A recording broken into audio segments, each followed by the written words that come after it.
নমস্কার, আমি নিমাই আচার্য। আগামী ২৬ তারিখ শিবরাত্রি, অত্যাধিক একটি গুরুত্বপূর্ণ রাত।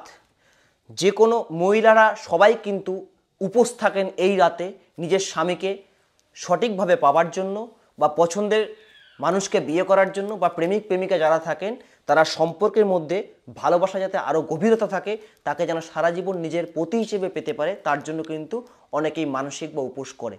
তো তারা একবার এই টোটকাটি অবশ্যই করবেন শিবরাত্রির দিন, কারণ এটি একটি জাগ্রত রাত, অত্যাধিক গুরুত্বপূর্ণ রাত, আমরা সকলেই জানি। কারণ শিব ঠাকুর খুব অল্পতেই সন্তুষ্ট হয়ে কিন্তু বর প্রদান করে।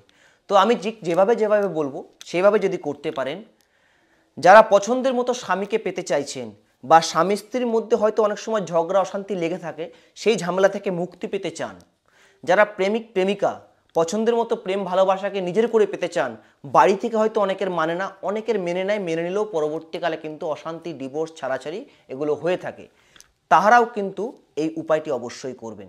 দেখবেন সুখে সংসার করতে পারবেন, বা প্রেম ভালোবাসায় মধুরত্ব তৈরি হবে, দূরত্ব কমে মধু বা ভালোবাসার জায়গা কিন্তু সৃষ্টি হবে সারা জীবনের জন্য।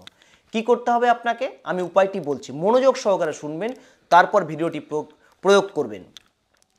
কালো ধুত্রা, দেখুন আমার হাতে রয়েছে কালো ধুত্রা। এই কালো ধুত্রার শেকড় আমি দেখাচ্ছি।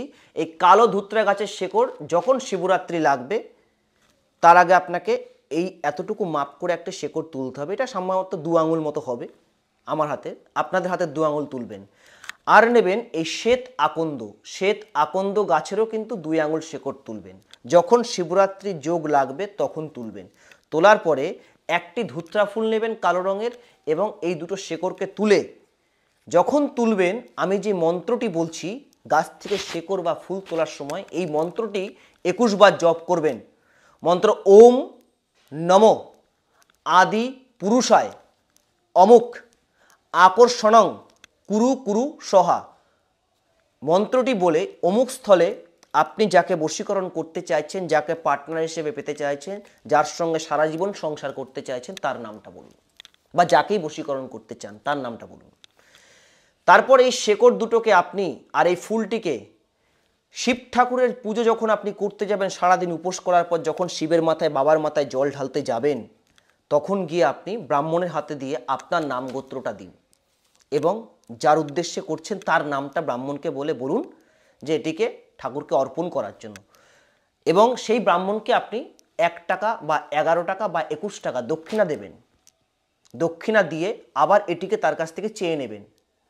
নেবার পর আপনি এইখান থেকে সামান্য শেকড় কেটে নেবেন, এবং ফুল থেকে একটা ছোট্ট সামান্য একটু পাপড়ি ছিঁড়ে তামার বা রূপোর মাদুলিতে ভরে নিজের হাতে ধারণ করুন, এবং বাকি শেকড়টিকে আপনি আপনার ঘরের ব্যবহৃত কোনো কাপড়ের সঙ্গে রেখে দিন।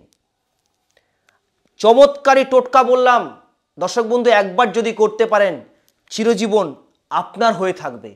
যা বলবেন তাই শুনতে বাধ্য হবে, এতটাই শক্তিশালী প্রয়োগ বললাম এই শিবরাত্রির যোগে। যদি ভিডিওটি ভালো লেগে থাকে, চ্যানেলটিকে লাইক করতে ভুলবেন না, শেয়ার করতে ভুলবেন না, এবং বেল আইকন দাবিয়ে সাবস্ক্রাইব অবশ্যই করবে। এটাই আমার দক্ষিণা। নমস্কার, জয় মা তারা।